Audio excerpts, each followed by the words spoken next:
पापा जी हाँ। पैसे चाहिए। कितने चाहिए? 90।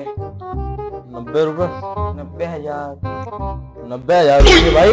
हाँ जी। क्या करेगा? फोन चाहिए। कौन सा ऐसा फोन आएगा 90,000 का? आईफोन। मैं नोकिया चला रहा 3310।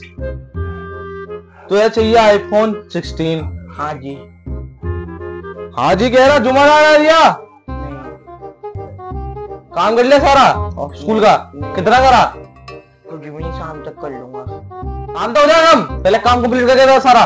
पक्का कर लूंगा शाम तक, आप पैसे दे दो। पहले काम कंप्लीट करके ला, पढ़ाई लिखाई नसीब में हो नहीं रही साला। स्कूल जाना नहीं है तुम्हें, 10 दिन की छुट्टी मारते फिर रहे। काम कर रहा है क्या स्कूल का? काम भी ना करने दे, ऑफिस में सरदार वैसे रहे। बड़ा आराम की बात है मेरे साथ ऐसा करने से।